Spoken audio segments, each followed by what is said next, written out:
Oi, gente, estamos de volta, mais um podcast Mentes Pensantes. Hoje a gente vai estar falando aqui sobre os relacionamentos duradouros. E a polêmica já está estabelecida, porque aqui nos bastidores a gente estava naquela. E aí, no fundinho, será que o povo tem ciúme quando você enxerga lá aquele casamento de 50 anos, de 25 anos, uma família bem construída, harmônica, aquela família... Como é que é aquela propaganda? De filme. De margarina, da Doriana. Doriana. Aquela foto assim de uma família propaganda de margarina e tal, enfim, lembramos aí da Doriana.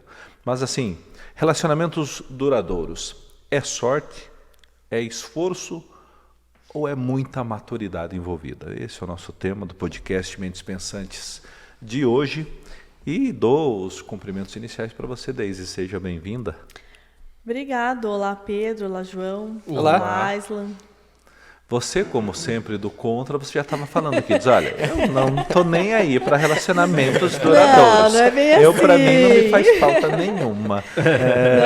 Fala aí agora. Não é que não faz falta. O que eu disse é que a partir de um certo momento a gente se acostuma com a solitude, que é a solidão boa, né? De você curtir você mesmo. E antes só do que mal acompanhado. Que assim, o relacionamento acaba não sendo uma prioridade, entende? Não é que se chegar a ter um relacionamento ou acontecer você não quer. Claro que você quer. E vai fazer o maior esforço para que dê certo, que é esse o objetivo quando se encontram duas pessoas que têm o mesmo propósito. Mas que não é o foco, entendeu? Eu acho que a gente vai focando em outras coisas e que nem eu já tive 2 relacionamentos maiores assim. Os meus filhos vieram de um desses relacionamentos, né? Então a gente já viveu essa experiência, não é que não viveu. Então a gente já tem mais ou menos uma noção de como é, de como é que não é, né? Mas você vê, Deise, talvez até numa outra ocasião a gente pode pautar esse tema, que são os padrões que a sociedade impõe, né? Parece Sim. que a pessoa não pode se sentir bem sozinha. Parece que é como se fosse um pecado, uma regra não válida. Mas isso é assunto para outro, Mas dia. lembre da gente pautar. Vou anotar. Lembra da gente pautar para nossa série, para a nossa próxima série de gravações. Meu caro amigo João, seja bem-vindo a mais um Mentes Pensantes, João. Olá, tudo bem, pessoal? Bom, esse assunto vai ser um assunto para a gente refletir aqui nesse dia de hoje e causar reflexão também para aqueles que nos assistem, né? Porque esse tema de relacionamento é um tema muito complexo, que envolve, às vezes, nessa primeira fala, as questões do ciúme, envolve comparações, envolve pensamentos que fazem projeções daquilo que é ideal. Encontrar a pessoa certa. Entre várias situações, né, que a gente começa a pensar, será que é a sorte eu encontrar, né, a pessoa que seja metade a minha laranja? Será que essa metade existe? Será que a alma gêmea existe? Será que demanda esforço? Será que eu preciso me esforçar mais? Ou será que é uma maturidade, né, para que isso aconteça? Eu digo, e eu vou ir complementando essa ideia ao longo do programa de hoje, que eu acho que vale um pouquinho das 3. Eu ia dizer, é uma mistura, né? É uma mistura um pouco das 3. Quais das 3 que você falou? Quais das 3 que você falou? Sorte, esforço e maturidade. Sim, dentro do tema. Um pouquinho Exatamente. das 3. Um pouquinho das 3 e a gente vai num ping-pong aqui, dialogando um pouquinho sobre isso nesse dia. Sim. Pedro, vai lá. Seja bem-vindo a mais um Mentes Pensantes, relacionamentos duradouros. Você tem uma propriedade para falar, meu caro amigo Pedro, vai lá. Uma propriedade para falar com 14 anos apenas, né? São 14 anos que a gente está junto, mas eu concordo muito com o que o João falou, quando ele diz que é uma mistura, né? Essa questão de sorte, esforço e maturidade.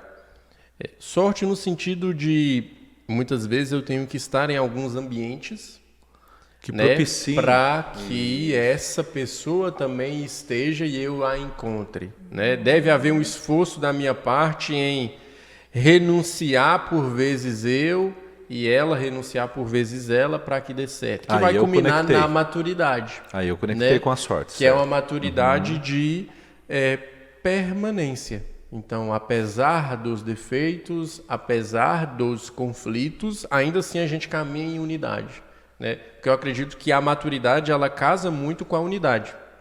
Unidade é nós estamos juntos caminhando para a mesma direção, diferente de nós estarmos unidos, né? Então, para mim seria essa mistura aí dessas três coisas. Vocês falam isso, mas hoje, né, João, especificamente nós estamos numa sociedade onde se casa e se separa muito rápido, sabe? Sim. São decisões tomadas até mesmo com uma certa velocidade, tanto para iniciar quanto para terminar. E aí o relacionamento duradouro ele não persiste. Por que que, não sei se é a sociedade atual ou uma camada grande da sociedade atual está passando por esse momento? Sim. O que acaba acontecendo é que essa volatilidade mostra uma característica de falta de autoconhecimento também. Porque a partir do momento que eu não me conheço o suficiente, eu acabo projetando no outro essa ideia da minha felicidade. E ao aspecto de paixão, eu encontro essa felicidade, que é uma felicidade muito momentânea e, segundo a ciência, dura de 12 a 24 meses. Isso, então, entre 1 e 2 anos, essa paixão ela vai se eu diminuindo. achei que você ia falar 2, 3 meses. Não. 12 a Nossa. 24 meses. É É interessante. um bom tempo, cara. Ô, louco. É interessante Tudo a isso. gente causar essa reflexão, né? Nessa altura já casou, separou, já tem outro. Não Deve- porque é significa... irracional. 2, 3 né? vezes. Exato, não significa que relacionamentos ótimos não podem acontecer em um curto espaço de tempo. Mas aí está que a paixão, eu me encontro no outro. Então eu busco encontrar no outro as características que são minhas. Você Então, praticamente não enxerga os defeitos do outro porque Sim. você está se buscando no outro. Exato. Né? Ah, Entendeu? isso aí tem muito, né? Exato. O amor cego. E esse ponto é fundamental a gente conversar, porque a paixão é como fosse eu me idolatrar. Então eu estou buscando tanto no outro características que são minhas para valorizar o meu eu, que eu acabo esquecendo de quem verdadeiramente é o outro. E aí entra um grande problema, porque entra a não aceitação da realidade do outro. E às vezes o outro tem valores diferentes dos meus, valores que talvez para mim não são negociáveis, e esse aspecto vai causando uma diluição desse relacionamento a fim de não ter mais conexão. Então, o amor, verdadeiramente, ele entra como um ritual de passagem que eu aceito o outro plenamente, como ele é, mas ambos estão dispostos a caminhar nesse relacionamento, mesmo vendo diferenças. Eu sempre bato na tecla da necessidade de a gente saber quais características a gente tem e almeja nessa outra pessoa, não como uma esperança de encontrar alguém pronto para nós, que é um dos temas que a gente também vai encontrar Vai de aqui, encontro, né? Que a gente vai conversar, mas em especial, saber o que é tolerável para mim, mas o que não é negociável também. Sim. Porque aí eu entro e querer mudar a outra pessoa e eu acabo sendo tóxico. Ou uma pessoa vai sofrer ou as duas pessoas vão sofrer nessa Sim, situação. perfeito. E aí todo mundo não. Algumas pessoas buscam justamente essa ideia de que precisa estar com alguém para satisfazer vontades primárias, mas não assumem uma responsabilidade Sim. de caminhar no compromisso da vocação matrimonial. Ô Pedro, veja só se você concorda comigo, né? O relacionamento ele é uma construção, toda construção tem a sua estrutura. Sim. Né, para sustentar lá, se você vai levantar um piso, 2 pisos, um edifício, mas essa estrutura, ela é fundamental. Vamos imaginar um prédio onde cada andar do prédio seja 5 anos de relacionamento. Né? Então, o que acontece?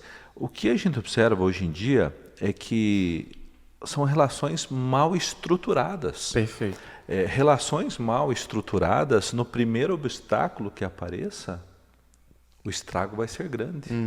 E a chance de acabar um relacionamento sem uma energia para a manutenção dele é muito grande. Você concorda comigo? Sim, concordo plenamente. Plenamente, cara. Porque assim, enquanto o João falava, eu até anotava umas questões aqui. Existe uma grande diferença entre, num relacionamento, eu ter uma divergência de princípios. E eu ter uma divergência de personalidade, de gostos, daquilo que eu quero, daquilo que eu gosto, né?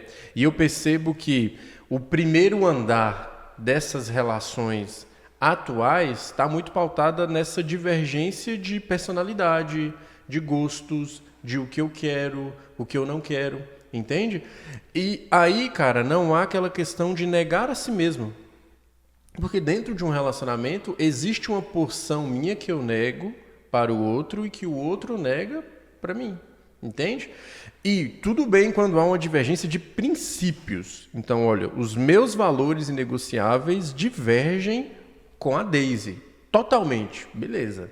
Então, houve essa divergência, ok. Mas muitas vezes há uma divergência de gostos. Eu gosto de uma coisa e Daisy gosta da outra, então a gente não vai ficar junto, porque eu não estou disposto a negar a mim mesmo uma porção para poder ficar com ela. Né? Então, essa situação é uma situação bem complexa, por isso que todo mundo começa e termina. A sessão já é um dos pontos chaves, né? Eu escutei uma vez uma coisa que fez muito sentido na minha cabeça, assim, que falaram assim que não são os opostos que se atraem, porque quando a pessoa diz, os opostos se atraem, tem o ditado, né? Os opostos eu gosto de ficar em casa e você gosta de festa. Não é esse tipo de oposto que se atrai. O que se atrai são as frequências opostas. Então, por exemplo, eu sou mais calma, o outro é mais estressadinho e um equilibra o outro. É esse tipo de opostos. Um é tranquilo, o outro é agitado. Mas os gostos têm que bater, pelo menos a maioria, para ser um relacionamento legal. Senão eu vou sempre num lugar que eu não gosto por causa dele e ele vai sempre num lugar que não gosta por causa de mim. E fica, às vezes, com a cara amarrada, não cede, não consegue. Por isso que eu até falei essa questão quando colocou a palavra sorte, né? O João trouxe essa ideia do ambiente. Porque normalmente existem ambientes onde, naquele ambiente, são valores parecidos, princípios parecidos, que já eliminam aí boa alguns parte problemas do caminho. É verdade. Né? Faz sentido. É uma sorte estratégica, né? Pronto. Essa sorte é bem estratégica para relacionamento. Eu gosto de pensar muito no que a psicologia cognitiva, aliás, a psicologia positiva fala sobre essas situações. Todos nós temos as nossas diferenças e às vezes dois seres diferentes irão se encontrar e irão se gostar e irão querer ficar juntos e construir algo.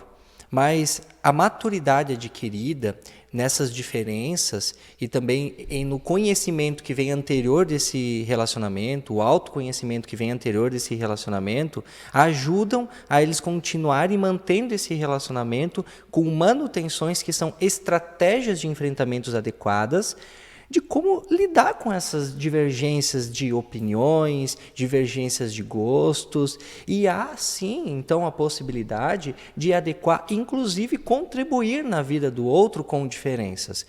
Há um aspecto de valores muito pessoais, de que eu às vezes busco uma pessoa que se assemelhe com características que eu possuo, porque eu acredito que assim fica mais fácil.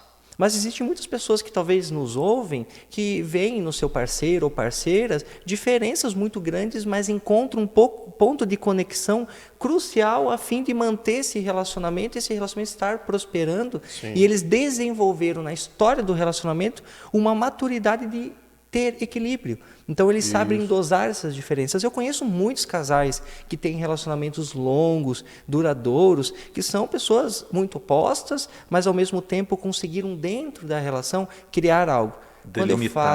Quando eu falo dentro da relação, né, eu estou falando em ambos ter essa dedicação para isso acontecer, porque acaba sendo um esforço agora, né? Então, às vezes, um está com muita vontade, né, de fazer acontecer, de dar certo, mas às vezes o outro não consegue se conectar com isso. Às vezes não porque o outro é uma pessoa ruim, isso vale citar, né? Mas às vezes porque não é aquilo que o outro está disposto. Né? Se você acompanha o nosso podcast Mentes Pensantes, sempre fica à vontade para curtir, comentar, compartilhar, enviar para um amigo que de repente você acha que precisa ouvir esse tipo de conversa. Participe com a gente, tá? Agradecendo aqui os nossos parceiros, nossos patrocinadores, nosso muito obrigado a todos. Ficamos por aqui. Gente. Já? Acabou. Pelo amor de Deus. Já passamos do tempo, tá? Até tchau. Um abraço. Até a próxima. Até mais.